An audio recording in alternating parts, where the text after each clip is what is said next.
Mis amados hermanos, amigos, preciosa iglesia del Señor Jesucristo, reciban un afectuoso saludo en esta tarde y bienvenidos al estudio bíblico de hoy. Podría llamar la segunda parte del nuevo orden mundial, que es la continuación del tema que iniciamos en el estudio pasado.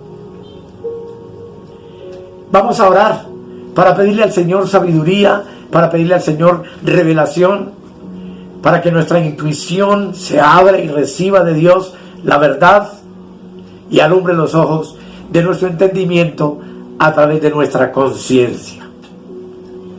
Querido Padre Celestial, muchas gracias por esta tarde maravillosa y la oportunidad que me regalas de poder compartir con mis hermanos tu verdad. Lo hago, Señor, con gozo, con alegría. Mi anhelo es hacerlo con excelencia para tu gloria y para bendición de mis hermanos. Y oro para que el Espíritu Santo nos guíe a toda verdad, en el nombre de Jesús. Amén. Tenemos, amados, ante nosotros uno de los libros más impactantes que jamás se hayan escrito en la historia de la humanidad. Y me estoy refiriendo al libro de Apocalipsis, al último libro de la Biblia. Y así, amados, como el libro de Génesis es el primer libro de las Sagradas Escrituras, en donde se nos explica el principio de todas las cosas, el libro de Apocalipsis nos anticipa el final de los tiempos. Y en el capítulo 13, que fue el que dejamos la vez pasada listo para estudiar, el apóstol Juan, autor de las visiones proféticas, nos presenta a los dos últimos personajes antagónicos de Dios en la historia. Uno es la bestia que sube del mar y otro el falso profeta que sube de la tierra. A eso nos referiremos más adelante, obviamente. Así como el capítulo 12 nos presenta al dragón, la serpiente antigua, a Satanás, formando entre el capítulo 12 y 13 la triunidad diabólica, donde el antipadre es Satanás, el antihijo es el anticristo, y donde el antiespíritu santo es el falso profeta. Cuando hablamos del anticristo, entendemos que este personaje encarnará un poder político mundial. Y entendemos que es una persona, como lo veremos en los primeros 10 versículos de este Apocalipsis 13. El último personaje será la bestia que sube de la tierra, que es un líder religioso, que también veremos a partir del versículo 11 al 18. Pero antes de comenzar a ver más detalles, debemos hacer algunas aclaraciones y comentarios previos.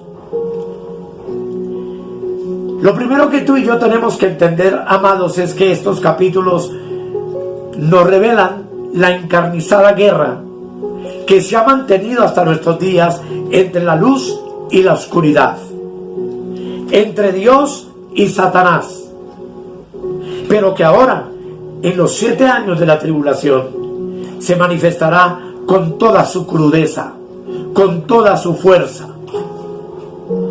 Y esta terrible lucha que desde los comienzos ha mantenido Dios, el Creador, y Satanás, se verá en todo su esplendor. Satanás, el querubín hermoso, el más hermoso de todos los ángeles, que quiso ser como Dios, que incitó una rebelión arrastrando consigo a 1/3 de las huestes celestiales. Este enemigo, que aún sabiendo que fue derrotado en la cruz del Calvario por Cristo con su muerte y su resurrección, a través de la historia ha venido haciendo y hará ahora hasta lo imposible para poder captar cuantas almas pueda conquistar para llevarlas a la perdición. Él quiere arrastrar consigo hacia su castigo final a multitud de personas. Así que, mis amados, en este capítulo veremos a dos bestias, que en su traducción literal serían bestias salvajes, terribles y espantosas en gran manera. Lo cierto sí es que existe un desacuerdo entre los expositores bíblicos en cuanto a la reputación y la identidad de estas bestias. Algunos consideran que la primera bestia es una persona, otros la relacionan con la figura del Imperio Romano restaurado solamente. Algunos tratan a la segunda bestia como al hombre de pecado de Primera de Tesalonicenses, mientras que otros la tratan meramente como un profeta o como un acompañante de la primera bestia, que es lo que yo creo. Así como fue Juan el Bautista el precursor de Cristo, este falso profeta líder religioso será el precursor de la bestia o del anticristo, como veremos posteriormente. Estas dificultades de interpretación, según mi opinión, se presentan porque muchos separan al rey del reino. Pero tú y yo entendemos que un dictador tiene que tener un feudo, un reino sobre el cual regir, sobre el cual gobernar, porque de otro modo no podría ser un dictador. Y sin duda alguna, entonces, la primera bestia es el anticristo, que gobernará en el imperio romano restaurado, como lo veremos en las profecías de Daniel, que tú y yo tenemos que saber que es indispensable entenderlas, conocerlas y estudiarlas para poder hacer una interpretación juiciosa del libro de Apocalipsis. Si tú y yo no conocemos el libro de Daniel, jamás podremos interpretar el libro de Apocalipsis de una manera debida, de una manera clara, de una manera escritural, de una manera sistemática. Así que, amados, en el capítulo 16, en el versículo 10 del libro de Apocalipsis, nos da la relación entre la bestia y el trono de las naciones. Dice Apocalipsis 16:10: el quinto ángel derramó su copa sobre el trono de la bestia, y su reino se cubrió de tinieblas, y mordían de dolor sus lenguas. Si usted nota, esa copa se derrama sobre el trono de la bestia, que, como veremos, está establecido en Jerusalén. Y todo el reino que él ha fundado y establecido sobre la tierra y sobre el cual él gobierna, dice que morderán de dolor sus lenguas.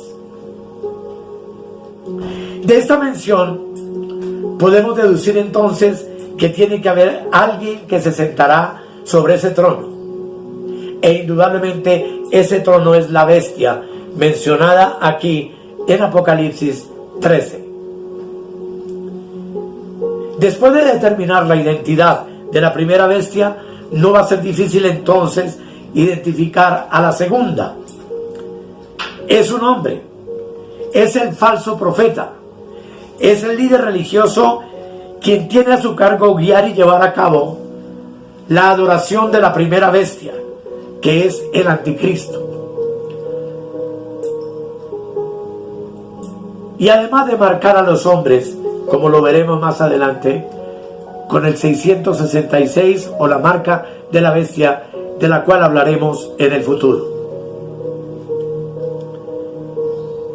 ¿Qué significa la palabra anticristo?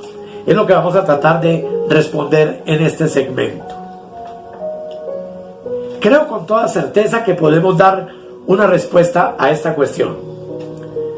La explicación de esa palabra, anticristo, se encuentra en el significado de la preposición anti, que tiene dos aplicaciones. Anti tiene el significado de ser contra o en contra. y el segundo es en lugar de. Y esos dos significados los vemos en las Sagradas Escrituras. Es el mismo apóstol Juan, el único que en su primera y segunda epístola menciona al anticristo.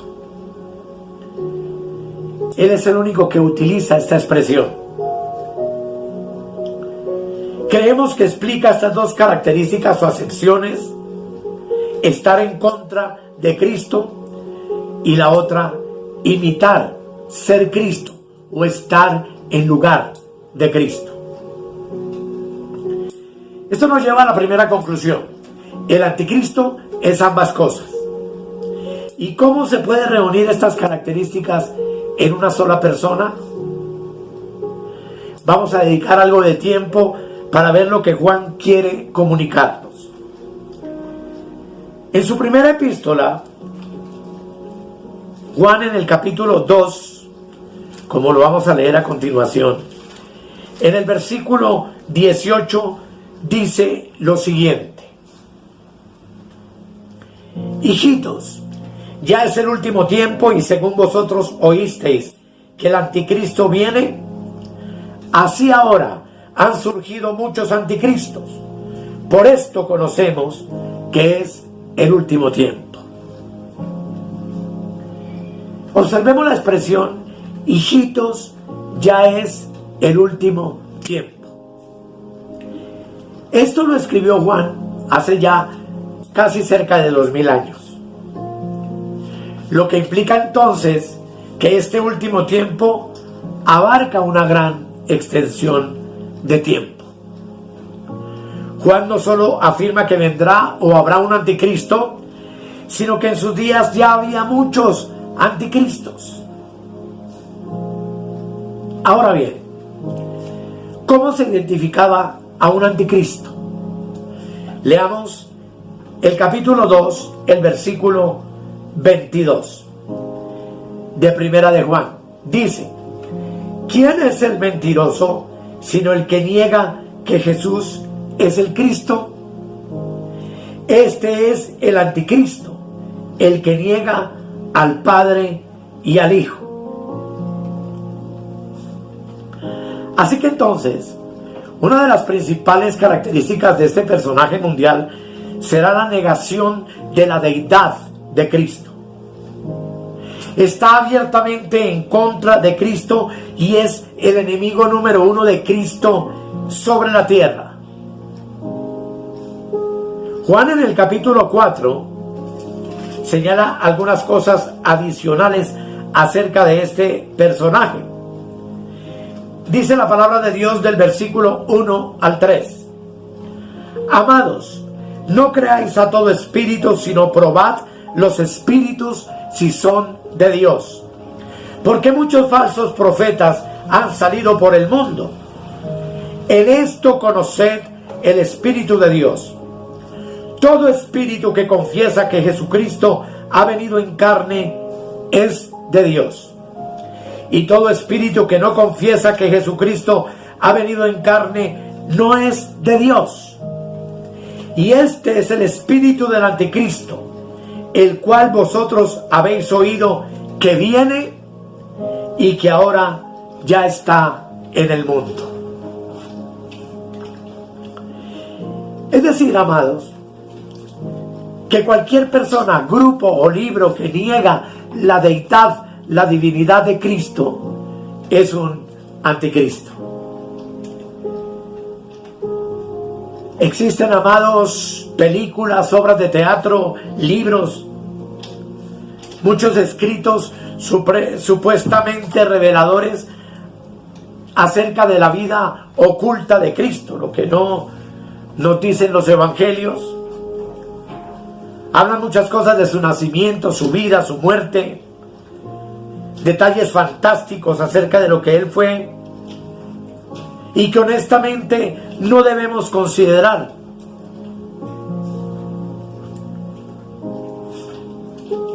Como sana doctrina, como el resultado de un estudio de la palabra de Dios.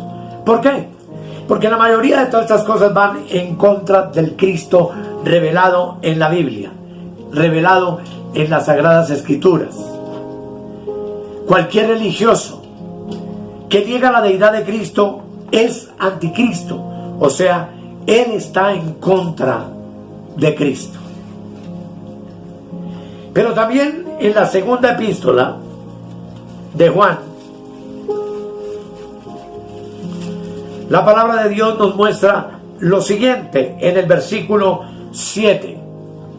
Dice: porque muchos engañadores han salido por el mundo que no confiesan que Jesucristo ha venido en carne.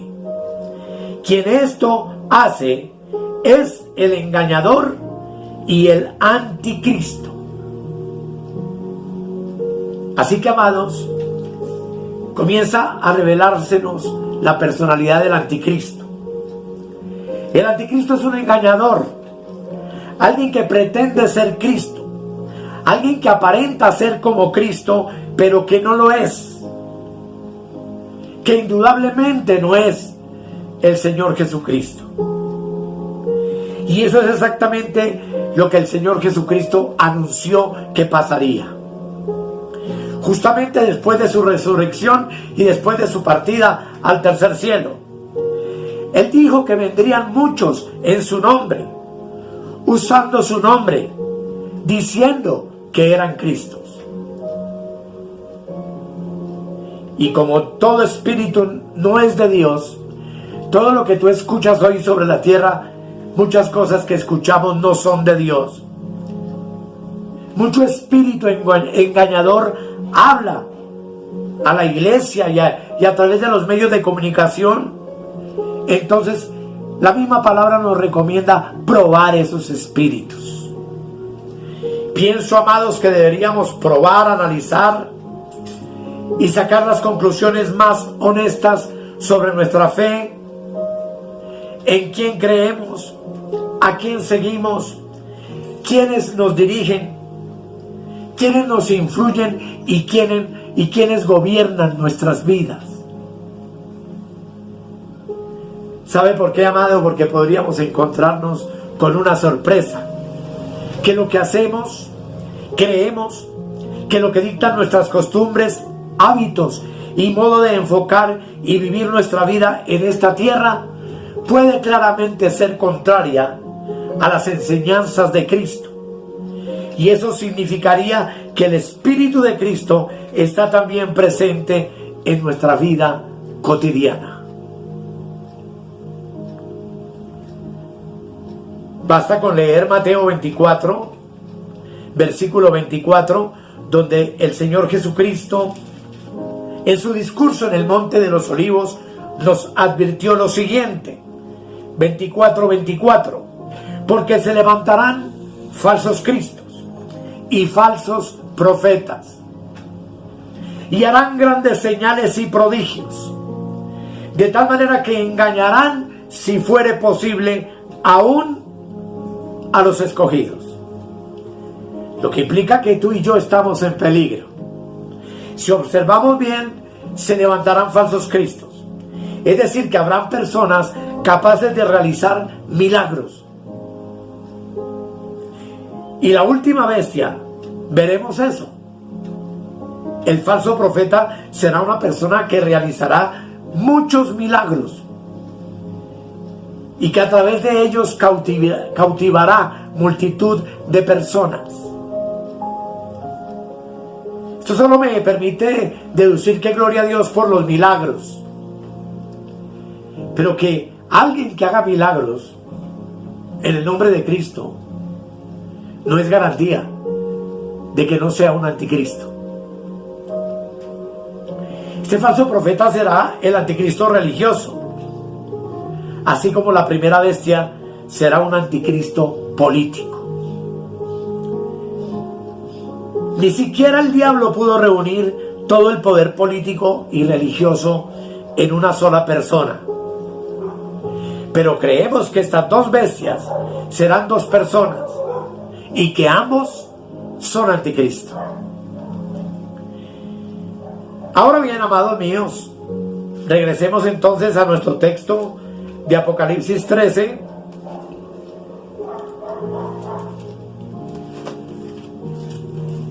Para iniciar su estudio.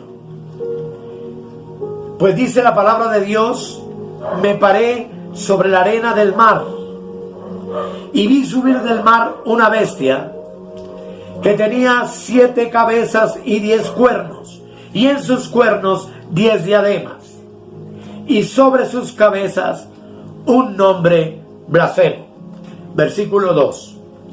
Y la bestia que vi era semejante a un leopardo, y sus pies como de oso, y su boca como boca de león. Y el dragón le dio su poder y su trono y grande autoridad. Así que el apóstol Juan habla aquí, amados, en primera persona. En los manuscritos más fiables se nos presenta a Juan parado sobre la arena del mar. Sabemos que la arena del mar, sin lugar a dudas, es la nación de Israel. Y allí, desde la nación de Israel, él puede darse cuenta de dónde surge el anticristo.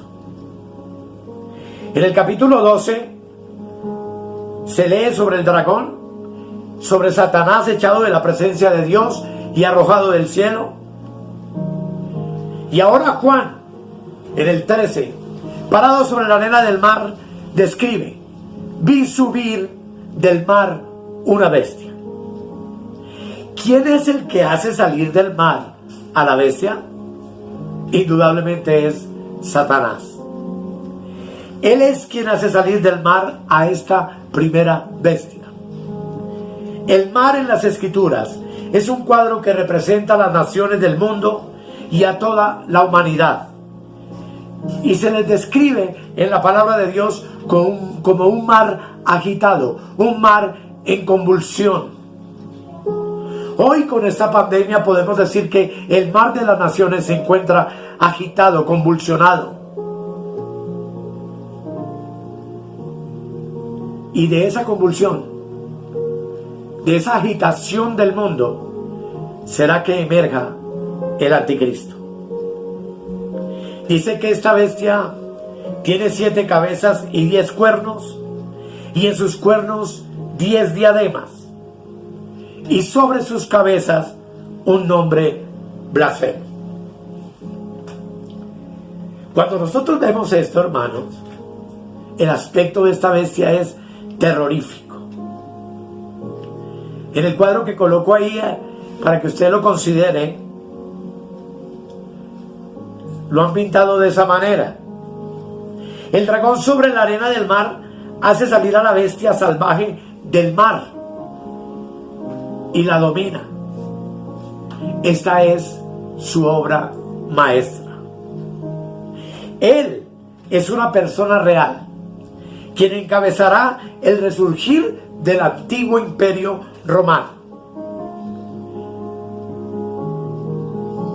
Debemos recordar, amados, que Roma simplemente se desintegró y que este personaje será el único capaz de volver a reunirla nuevamente.